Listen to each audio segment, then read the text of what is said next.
Bonjour, nous sommes en 2021, nous sommes dans le site de l'Institut Docteur Angélique et dans une série de vidéos consacrées au livre des Proverbes, j'en suis rendu au proverbe 16-11. La balance et les plateaux justes sont à Dieu, tous les poids du sac sont son œuvre. Ce proverbe-là semble vouloir dire que Dieu est juste et ses œuvres sont justes. Et c'est vrai. C'est ce que la théologie ancienne de l'époque de Moïse dit explicitement. Dans le testament de Moïse, Moïse est très précis. Il dit au peuple hébreu: « Si vous obéissez aux ordres de Yahvé, alors il vous arrivera tel bonheur et tel bonheur et tel bonheur, et votre pays sera en paix, et vous aurez des enfants en bonne santé, et vous retournerez au tombeau paisiblement après de longs jours. Mais si vous n'obéissez pas aux ordres de Yahvé, alors il vous arrivera tel malheur, et votre terre vous sera même enlevée. » C'était une théologie primitive. En réalité, elle datait de l'époque où le peuple de Dieu, justement, n'était pas encore affiné. Toute la suite de l'Ancien Testament manifeste comment, par étapes, on va se rendre compte que, dans l'expérience en tout cas, ce n'est pas vrai. Rien ne paraît juste. Par exemple, prenons le livre de Qoéleth, écrit sans doute ou peut-être par le roi Salomon. Le roi Salomon, qui est un homme sage, un homme qui réfléchit, qui vit de la théologie de Moïse, donc il n'y a pas de vie après la mort qui est enseignée, finit par se dire « Ben oui, maintenant j'ai 40 ans, je suis comblé de toute richesse, eh bien je vais essayer. » Essayer par exemple de boire. Oh, je vais observer la volonté de Dieu, mais je vais essayer de boire. Ce qui veut dire qu'il tente de se droguer. Et il dit, je vais voir si je garde ma sagesse. Et il garde sa sagesse. Il n'a pas dépassé la volonté de Dieu, mais il n'y est pas arrivé de malheur. Et dit, tout est vanité. Tout est vanité. Vanité des vanités. Pourquoi ? Parce qu'il ne sait s'il y aura une vie après la mort. Certains le disent. Ils croient, évidemment, mais d'autres disent que non, puisque Moïse n'en parle pas. Et donc, à la fin, il devient quelqu'un de profondément cynique. Il finit par épouser 1000 femmes, par adorer leur Dieu. Et Dieu, alors, le frappe et lui dit « Parce que tu avais un père qui s'appelait David, je ne vais pas diviser ton royaume de ton vivant, mais je le ferai après ta mort. » Et sans doute que Salomon a pensé « Après ma mort, après moi le déluge, tout va bien. » En tout cas, on le voit, il y a dans son cœur un cancer qui se développe, un cancer spirituel. Et pourquoi ? Parce que cette vie est vaine s'il n'y a pas de vie après la mort. Tout se termine au néant. Alors, obéissons vaguement et puis après retournons tranquillement au néant. Et le peuple hébreu continuera d'évoluer. Il y aura la déportation à Babylone qui le traumatisera. Et là, pour le coup, qui le met en face de réalités profondes. Ce peuple s'était converti à la loi de Moïse extérieurement. Il avait chassé des idoles grâce à l'action du roi Josias. Et 15 ans après, le temple est détruit, le peuple est déporté, les yeux du roi sont crevés. Il est déporté à Babylone. Il n'a plus de nation. Et là, les prêtres vont commencer à réfléchir en se disant « C'est que nous avons sûrement péché, mais pas comme nous le pensions. Peut-être pas quand nous offrions des sacrifices au temple, mais peut-être parce qu'il y avait des voleurs parmi nous, des gens qui trafiquaient les pois au marché pour vendre un peu plus cher, etc. » Et donc, le prophète Daniel va dire peut-être que le sacrifice qui plaît à Dieu, c'est un cœur modeste, un cœur repentant, puisque, de toute façon, nous sommes tous pécheurs. C'est un progrès immense.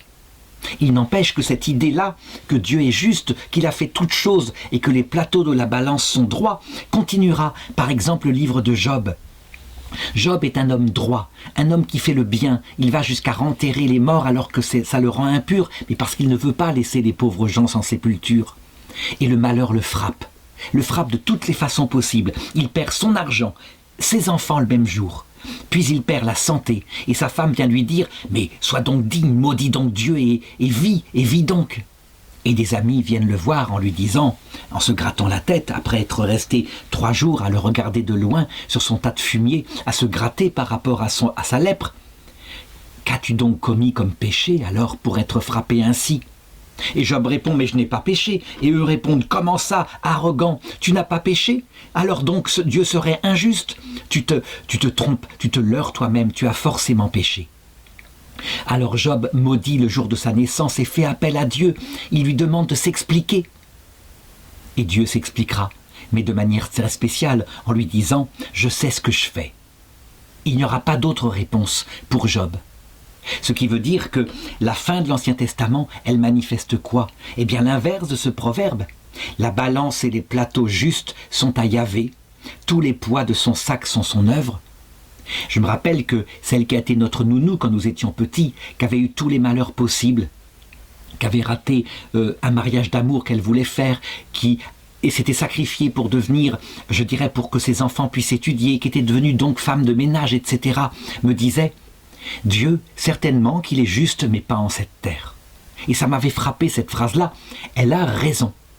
Extérieurement, il faut être objectif. Quand on regarde uniquement la vie terrestre, ce proverbe n'est pas vrai. Le malheur peut frapper des hommes justes, le bonheur peut combler des pervers. Et c'est la réalité. Mais, évidemment, il faut le regarder autrement, ce proverbe. Il faut le regarder avec le regard de la foi, sinon on n'y comprend rien. En réalité, que faisons-nous, nous? Nous regardons uniquement la première marche d'un escalier qui s'appelle la vie terrestre. Et nous ne comprenons pas, alors que dès l'époque de Jacob, petit-fils d'Abraham, il lui avait été montré que c'était une échelle qui montait au ciel avec plusieurs barreaux et qu'elle se terminait dans le paradis. Nous ne comprenons pas qu'il y a plusieurs barreaux à cette échelle et que c'est ça, c'est la totalité de ces poids-là qui fait que la justice de Dieu se réalise.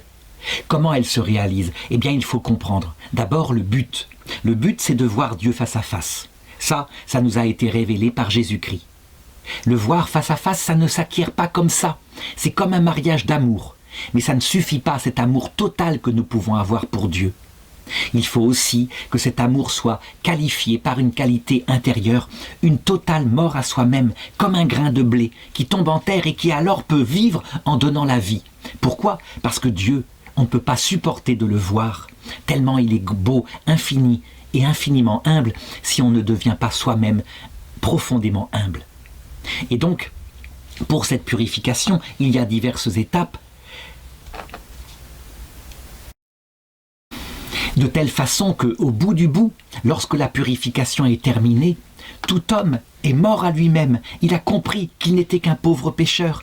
Fini les vanités d'antan où nous nous vantions pour une petite chose secondaire, avoir la plus belle maison bien décorée que nous faisions visiter aux nôtres, avoir des enfants qui ont fait les métiers dont nous sommes fiers comme des pans.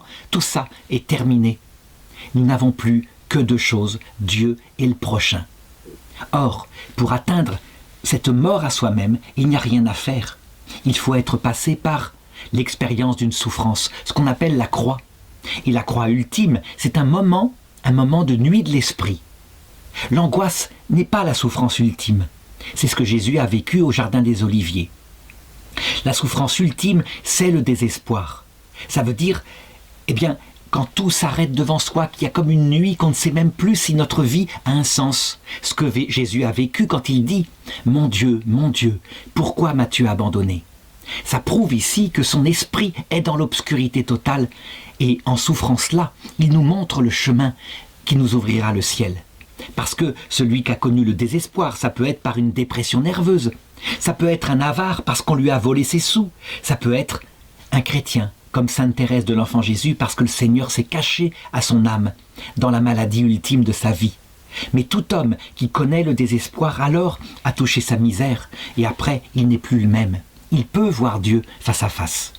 Et donc, selon la totalité de ces purgatoires, la terre étant le premier, le second étant le passage de la mort qu'on appelle dans la Bible le Sheol ou l'Hadès, le troisième étant l'apparition du Christ quand il vient nous chercher. Et il faut prier pour qu'il vienne très vite, donc que le Sheol ne soit pas trop dur, qu'il ne dure que 3 jours, comme l'avait dit Jésus, c'est le signe de Jonas.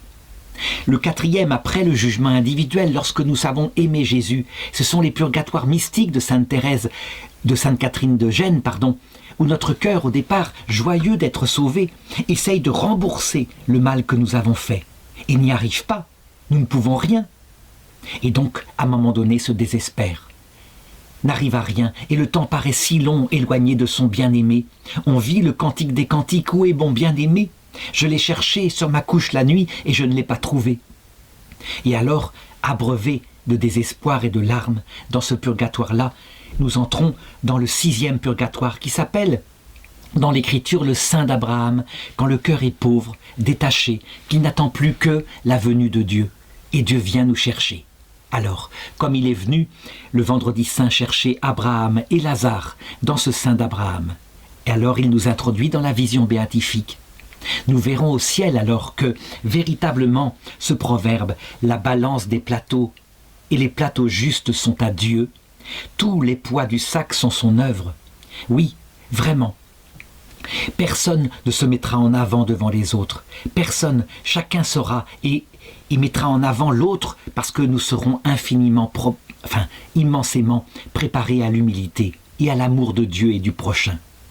Nous verrons, il se réalisera cette parole de Jésus, heureux les assoiffés de justice, ils seront rassasiés. Mais attention, si nous nous obstinons à ne regarder que la première marche, la vie terrestre, alors nous ne verrons rien de tout cela. La vie terrestre, il faut être réaliste, n'est pas juste.